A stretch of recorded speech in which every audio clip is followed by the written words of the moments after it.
What's up? I'm Tyler. And I'm Dakota. And this is the Bourbon and Business Podcast, where we interview successful businessmen and women to let you in on why success doesn't have a single formula to follow. We also have a little bourbon tasting along the way because why not? Why not? So guys, please enjoy this episode and let us know your thoughts at Bourbon and Business Podcast on Instagram.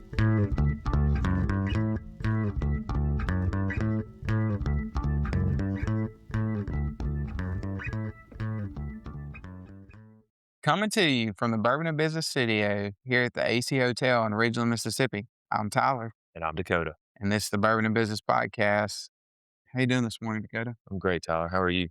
I'm doing phenomenal. I'm glad that phenomenal. Yeah, we have our uniforms on today. Yep. So we were able to get those in and wear those this morning. So I literally thought to myself, if Tyler wears a green shirt, this is going to be real awkward. And then here we are. No, it happens. But anyways, Great minds think alike. Good choice of shirt today.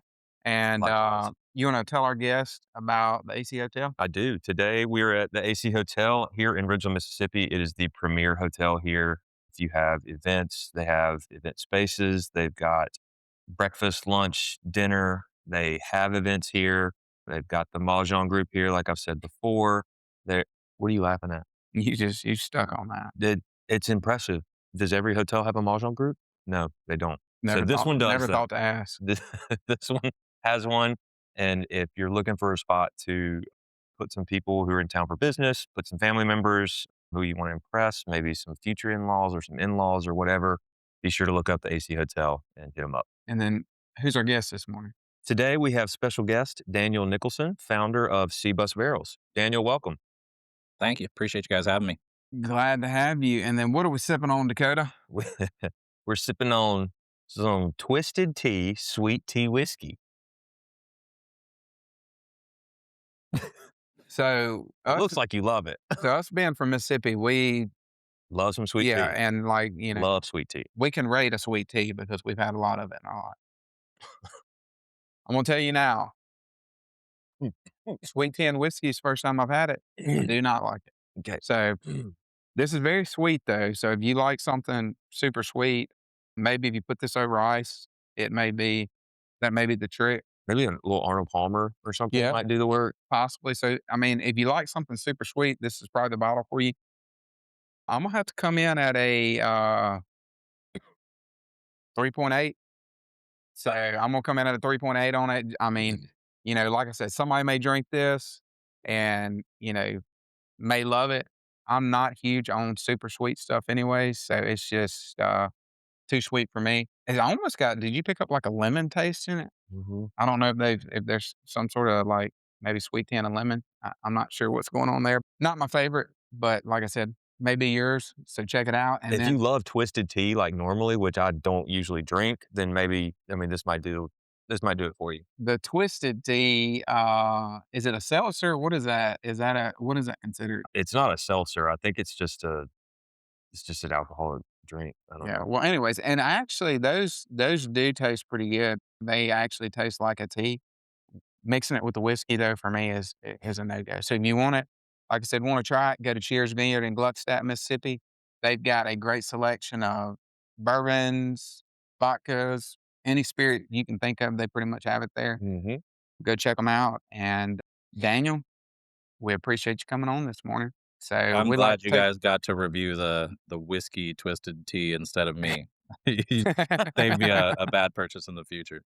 Daniel, tell our guests a little bit about where you're from and then how you got to the point of becoming the founder of, and I want to make sure I'm saying this right. Is it Seabus Barrels? Seabus Barrels. Okay. Which is spelled like letter C, B-U-S, barrels for anybody out there. Yep. Seabus is a big thing here in Columbus, Ohio. So yeah, I grew up in Canton, Ohio, Pro Football Hall of Fame town. Moved here to Columbus in 2017. Got a management opportunity in restaurants. So that's kind of what catapulted me to have higher ambitions in life. I've learned a big theme in kind of my life is relationships and networking are huge. It's one of the key factors that has allowed me to kind of accelerate my growth in my career. There was an an opportunity when I worked at a brewery in Canton. I was working with this girl. Her husband was supposed to come pick her up, and we were waiting. We were waiting. It was like an hour and a half. He didn't show up. By the time he got there, he was like angry. He was grumpy. He was kind of yelling at her. And so I just like laid into him. I was like, "Hey, man, we don't talk to people that way." I kind of was just like gave him the honest opinion that a lot of people wouldn't. And 6 months later, I ended up working for that same guy at a restaurant. And he's like, "Hey, man, I have rarely ever had anybody be that honest and talk to me that way." And he was the one that recommended me for my first management job here in Columbus. So that kind of taught me the important nature of honesty. It's a rare thing to find sometimes in business. So that was one of the key factors for me kind of accelerating my career and built a good friendship with him. He recommended me for the job down here, went through restaurant management for 7 years here in Columbus. And then I ended up at a place called Service Bar that is the restaurant for Middle West Spirits here in Columbus. So I worked at Service Bar for like 2 weeks, ended up having a meeting with the COO of the company. And he was like, "Hey, man, how's everything going? Just want to get your insight on the company." And, in true fashion to what I do, I was very honest and blunt with him. Like, I love the company. So I pointed out the gaps that I saw, the flaws that I saw. And he was like, "Hey, man, it's rare that I have like a meeting with a new person and they give me an unfiltered answer.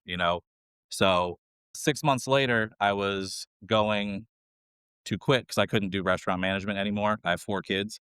So restaurant hours are kind of crazy. I told the COO, I was like, "Hey, man, I can't do this anymore." He's like, "Well, there's a project manager job opening up on our partnership side. Middle West does a lot of contract distilling." So I was like, "Hey, man, if you look at my resume, project manager doesn't necessarily line up with all of my experience." But based off of the relationship, it was kind of like he turned into a mentor for me. I was going through some rough times in my personal life, and he was one of the people that was there helping me, talk through things. So that was kind of the catalyst for me joining Middle West on the corporate side, and went from project manager to client relations manager there. We have 180,000 whiskey barrels in our warehouses. So I was like, "Oh, I should start taking these in my garage and doing some woodworking." And so Seabus Barrels was kind of just born from a curiosity of me with no woodworking skills. I wasn't a talented, guy with a jigsaw or a sawzall, but it kind of just evolved into this thing that's like a passion in the whiskey industry that I have at my 9 to 5, and then I have at my other job at Seabus Barrels. So you see the barrel behind me. It's kind of all encompassing in my life right now. Man, I've seen some of your work, and I mean, you craft some beautiful, beautiful barrels. So this all started, if I'm hearing this right, is just like a curiosity of like, hey, what could I do with this? Yeah, yeah. So there were 3 old 30-gallon barrels that were sitting in our warehouse. I asked our warehouse manager if I could take one, and ended up bringing it home. I watched like 10 YouTube videos to see, how I could make a cabinet out of a whiskey barrel. And I Hmm. tell everybody, it was like, you guys ever see The Matrix? Yeah. There was like a scene where the one girl in The Matrix is like, "Hey, I need to learn how to fly this helicopter." And they're like, "Okay, we're downloading the information to you right now." And I was like, "Okay, cool." But that's how it felt when I watched all these YouTube videos, and then I got in the garage and I was like, "Oh, like this is actually fun. I'm actually decent at it." I bought hyper tough tools from Hmm. Walmart. So like the cheapest of the cheap that you could buy. Like I said, no experience. But then I realized, hey, this is pretty good. I ended up like selling the first one I made for like $400. So I was like, oh, I could actually, see myself sustaining and growing with this. Hmm. Mhm. So here we are, 2.5 years later. Yeah, pretty cool That's concept. awesome. Well, one thing you touched on in your story, I think it's important for the listeners to hear. You talked about, being honest and having the hard conversations. I think so many times, especially in the business world, people, they want to be, I guess you say, considered to be kind, but a lot of times it's not really that you're being kind. It's more that you're avoiding a hard conversation, Right. Scared or a hurt hard someone's truth. feeling. Yeah. And I think that when you're able to, obviously the way you deliver it matters, you're not being a jerk, but when you're able to be honest and give honest feedback, I think that's where the magic is, and I think that's where you see changes in a company and changes in a culture, having those tough conversations. And I Mhm. think if you're unable to do that, then it's hard for you to manage. So I think that is a good thing that you touched on there, and I think our listeners can pick up on that and say, "Hey, examine, am I being honest in my feedback, or am I just telling people what they want to hear?" Yeah, and sadly, honesty today is a differentiator, you know what I mean? Mhm. I mean, in business and sales especially, because salespeople just have a stereotype around them from some bad apples, back in the day, and a lot of people have been burned by at least one salesperson in their life, and so they just assume that all salespeople are bad to try to protect themselves as a self-preservation tactic, but, it's all you gotta do is be honest with people, it ain't rocket science. You just tell people what you're gonna do, and then you do it, and then people love you. I mean, it's not a hard three-step process there, you know? Yeah, I think it's just being authentic and being honest in a world where, like, things are confusing. It's hard to tell what's real, what's fake, what's true, what's not. When you build those relationships with people, and honesty touches and really Mhm. reaches into somebody, it's something that you can feel as like a client relations manager. That's kind of what I do, at my 9 to 5 too. It's when I'm dealing with our partners or our clients, they don't want to hear some fluff or some bull crap. It's just like, hey, let's just be honest with each other so we can get the best results. Mhm. For Mhm. sure. Let's talk a little bit about you launching C-Bus Barrels. So you're working your 9 to 5, and then you realize, hey, this is a good concept. We can make I can make this into something. What was it like fully launching it as far as getting it online and getting it out to the world? It was a lot of fun. If we're talking about woodworking and things like that, I think there's a therapeutic aspect to it that a lot of people don't understand. Like working with your hands, if you're stressed out, if you're doing stuff like that, it takes your mind away from, your day to day. So I remember it was like 5 years ago, I was seeing a therapist and he's like, "Hey man, you need to go do something with your hands. Go get outside. Go, take yourself out of your day to day." And I was like, "Yeah, okay, dude, whatever."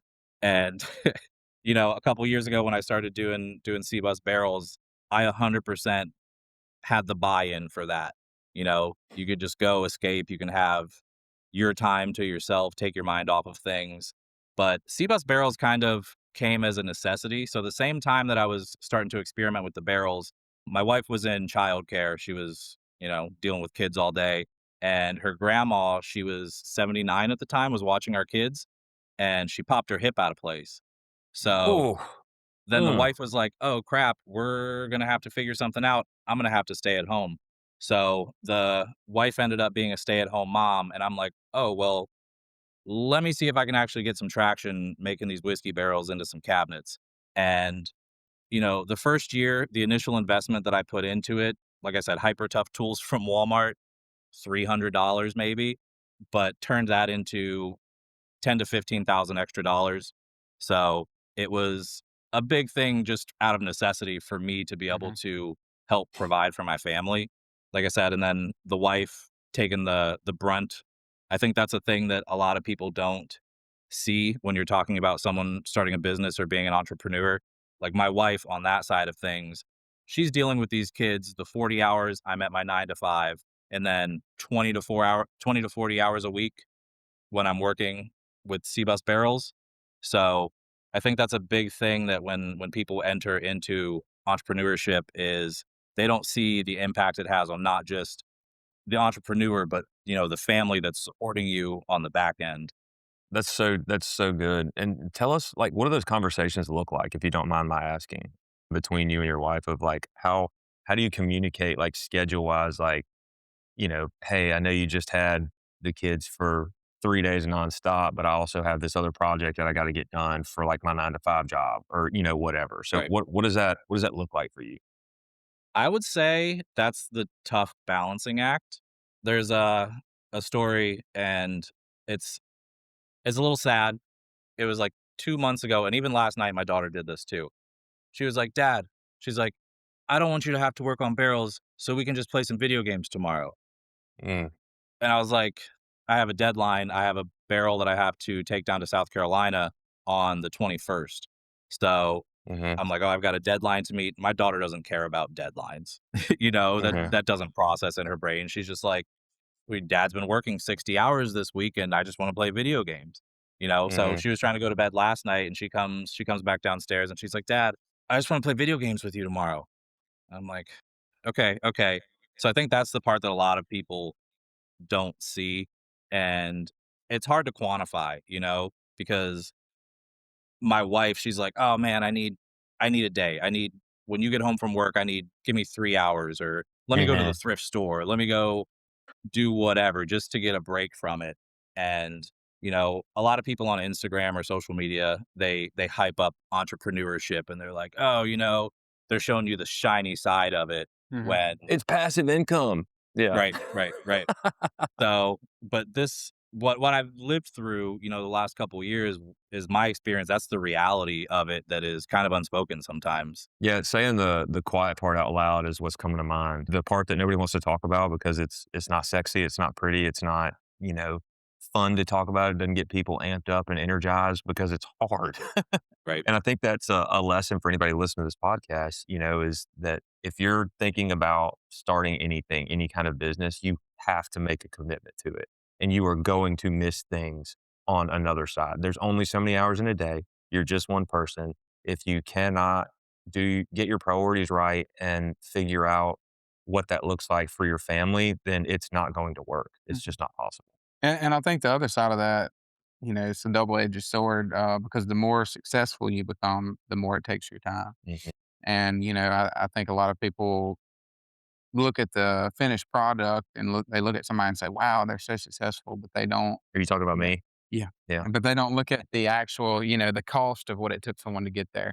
And I think that, like you were talking about, I think communication and being intentional with your schedule. There are a lot of things that we can cut out of our day that, are not difference makers or are really just wasting time. And I think if you can eliminate those things, I think then you can also find a balance there and say, okay, well, I do have the time to do these things. I just got to make sure I'm utilizing the time that I have. And I think, Mhm. a lot of people wake up and just make it through the day without any type of schedule. I think if you're able to control your day, control your time, that's where the magic is. No doubt. Daniel, what would you say is the thing that you wish you would have known beforehand as far as kind of like getting the word out about what you do? And how do you do that? How do you get referrals? How do you get new leads and prospects for new barrels and stuff? Is it strictly word of mouth? Do you have social media channels that you have to do as well? Like, is that on top of also building these barrels? What does that look like? So, in terms of social media, for the most part, my wife will handle the social media side. And 4 kids? It's rough. Man. But you'll see, like, the ones that I'll post, like, on our Instagram, it's very just like, "Oh, hey, I just typed something out," and it's, like, very simple and caveman-like. My wife's Yeah. like, "Oh, let's go record a video of me pushing this whiskey barrel through the front yard and blah, blah, blah." So, that side of things is interesting. When we started, we went and we got, an Etsy, we got an eBay account, we got all these things, on these platforms online. Whiskey barrels are not an easy thing to ship, I can imagine. state to state. We've ended up dialing it back, and for the most part, it's been word of mouth, Facebook Marketplace, and it's been awesome. So, we've delivered barrels to New York, Pennsylvania, Georgia, South Carolina, Michigan, and it's it's been this very cool organic thing where it's a very niche market. So, when people are looking for it or looking for furniture made out of whiskey barrels, I don't have to try too hard to find them because they're already looking at a very specific Mhm. sector of furniture. So, Facebook has been huge. I know a lot of people, if you're not selling an actual product, Facebook Marketplace means nothing to you. But in terms of what I do selling a product, it's been super helpful. The people that I've gotten to meet along the line just through Facebook Marketplace is actually pretty wild. I mean, even like, people a lot of times I feel like think that like ultra successful people or something like don't use Facebook Marketplace, but everybody uses it. You know what I mean? Like if you need something, that's just a spot you're gonna go and it's gonna pop up on a Google search. You know, if you're looking for a whiskey barrel, then that's gonna be one of the first things that pops up, and you're like, oh, Right. here's this guy who makes these cabinets out of whiskey barrels. This is cool. Let me check this out. You know, so even like very successful people still use Facebook Marketplace. Oh, I yeah, don't know. I even companies like just feel like that's Temu a and Shein, I yeah, see I see ads for those literally every time I'm scrolling, every 6 products is like a yeah. Temu or a Shein thing. So, I think just focusing local, I think is a big thing. Not Mhm. trying to and I learned this from the whiskey industry too, working in the whiskey industry. It's cool if you can say you're in 50 states, but if you're not owning your home market, you know, Hmm. Yeah. is it even worth saying you're in 50 states when you're number 30 in your category in your own state? So Yeah. it's a big thing to focus local for me, and it's Yeah. been one of my biggest drivers of success. Well, and I think one thing you touched on there, keeping it local, that also affects your costs. That affects, hey, like you're talking about shipping a barrel. I can't imagine what it would cost to ship a barrel from where you're at across the country. So I think that, obviously your profit margins are better when you can sell to people local there. So I think that that's, a lot of times in business when people are thinking about things, they hear the word, oh, we're in every state. Like that's such a wonderful thing. But guess what? If you can, like you said, own your market and sell to all the people around you, and you've got, you're making a better profit than versus if you were shipping them all across the U.S. It also creates a desire because not everybody can get it, right? And so when you can't get something, when there's a supply and demand aspect to it, and there's so much more demand than there is supply, your stock is just going up. And then that allows your prices to go up and you can charge more for it too. You have to understand how the supply and demand of economics works because if you have an oversupply and then the demand goes down, well, then your prices have to come back down with it. So it's, it the supply and demand aspect of that is huge. And what you're doing by scaling back, now there's a desire for people who are like, well, how do I get one? I want one. And it's like, well, sorry, we don't, we're not shipping to Hawaii. It's Right. going to cost a fortune. And it's like, well, well, what if I pay for shipping or what if we do this or that? And so it's like, okay, well, now we can actually get into some different conversations there. It's a big thing that I think a lot of people don't realize is just understanding the market of where you're at. Yeah. Everyone wants the big dreams. They want to kind of skip steps and jump to the global or national or whatever. And most businesses that I've worked with, at Middle West, we have countless partners and clients that we work with. And when someone tries to go gangbusters and push out to all these states, it's normally not successful. I've seen a lot of companies flop because of that reason, because they invest all this money in going huge instead of investing the money in what's in your backyard. Mm, For sure. mm. Let's talk a little bit about the whiskey industry. So, what are some things you're seeing? I mean, obviously, right now there's a lot of industries are being affected by different things. I mean, obviously, gas prices are a huge thing for any company that's shipping stuff on trucks and things like that. What are y'all seeing in the industry? Is there a slowdown, or are we still business as normal? Oh, there's a huge dialing back of everything in the whiskey industry. Smaller distilleries are closing. Mid-range distilleries are getting bought out. Middle West, we just acquired Old Elk, which is a pretty Mhm. reputable brand, but it's becoming so difficult. Like you guys know, like during COVID, the big boom, all these investment groups came in and they were dropping millions of dollars to produce whiskey barrels. These were assets for them. They buy a barrel for $1,000. They hope to sell it for $3,000 in 4 years.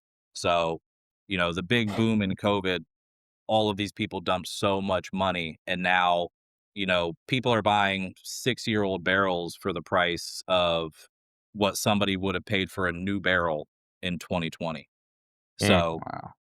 the market is just very strange. You can see online, there's articles, the alcohol industry is down over 50%. So it's it's an interesting time. There's a lot of consolidation happening, but it it's happened many times before. It happened in the 90s.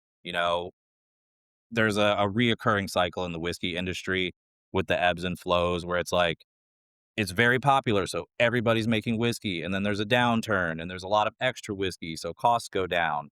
A lot of people looking at it from the outside in don't understand that this is just part of the industry. But yeah, things are down. It's a Yeah. struggle for especially smaller companies right now. Yeah. And I think a lot of times too, it's because of how we actually, look at a market and consider it down. If you look back 5 years, yeah, there was a boom, but if you average it over a 50-year period. 50-year period, like he says, that was an abnormal boom. Yeah. So, the market had never set like that. So the market's more corrected. And, a lot of times if you're in it, you see it as a downturn, but a lot of times it's just more normalized. Like, hey, this is actually what we expect. We just had, because people were sitting around for a year or 2 years. They said, hey, we'll buy some whiskey. Well, it's, you got to think about it too from a perspective standpoint of like lifetimes are short compared to how long history has been, right? So, an average lifespan is what, like late 70s now? Is that right? Mid to late 70s, something like that. Check that stat. I thought you checked it every day. Anyway, I used to We'll get say an update from Tyler 74. I every think it's morning. around 74. 74. So we'll call it 74 and we'll say, in that time, how many of these ebbs and flows are you going to experience, right? And depending on when your first experience of one was, will impact how you see the next ones, right? And so it's the same way in the financial markets. People who went through the Great Depression have a completely different viewpoint than like their kids do, right? Because they experienced something that was a once in a generation, once in a few generations, once in any generation type situation that impacted their viewpoint. So it's the same thing in the whiskey market, right? So if you've got this huge downturn in the market, a lot of people may have already experienced this before. So they're like, okay, it's just another downturn. And then other people are just posting about it all the time on social media. They're like, this is it. This is the big, like, health gurus are taking over and whiskey's going to go away forever. And, say bye bye to the alcohol industry. And like this fear mongering type situation to generate clicks and views, of course. But when you zoom out, like Tyler said, go big picture, it's actually not that uncommon. It's part of the market cycle. It just happens. You just haven't experienced it yet. So that's why you don't have a perspective on how to view it. Right. Yeah. That's why a Yeah. lot of the bigger brands are pivoting right now.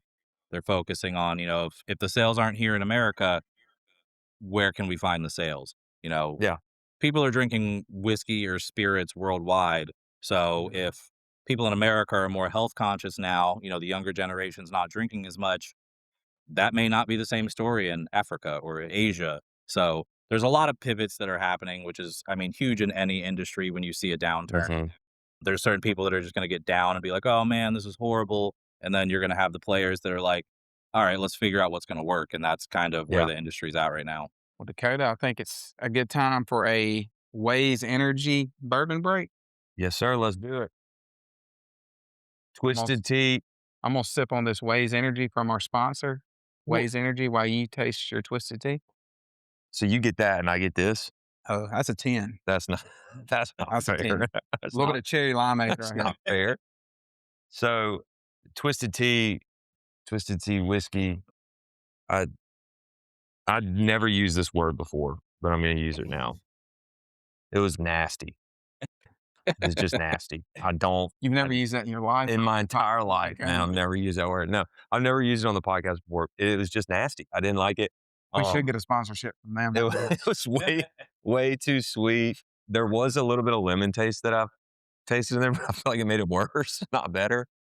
I'm going to land at a 3.5. 3.5. Yeah, I think you were at 3.8. So So knocked it out of the park. shout out to Waze for our bourbon break. I'm really sorry. Now, this is a 10. Don't get it confused. We didn't have a Waze Energy, a 10. better whiskey to review. Tyler picked this whiskey up, by the way. So Well, we've tried so many at this point. It's like, I hey, know you just got to go with the randoms. we got to find But something. And I saw that and I was like, twisted tea. Let's give it a shot. So, how well- wrong you were. Back to the podcast. well, tell our listeners as we're rounding home here, because we obviously have a lot of people that drink bourbon and they're wanting to find a barrel to put it in their house. How do they get in touch with you to make that happen? Social media, Instagram, Facebook, C-Bus Barrels. It's like I said, it's awesome. I've learned that like I said, social media, local. I'm not trying to grow like crazy at the moment. I'm very happy with the success that I've had and the relationships that I've built in the last 2.5 years doing this.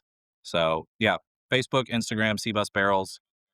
Any questions, feel free to reach out anytime. Perfect. Well, to all our listeners, however you stream this podcast, if you would give us a rating and then also follow us on social media, and we will see you next week. Hope you guys enjoyed this episode. If you have any feedback or would like to be featured, reach out to us at bourbonandbusinesspodcast@gmail.com. Or find us on Instagram at Bourbon and Business Podcast. Thanks again for listening. Follow us for more content and info on the next episode.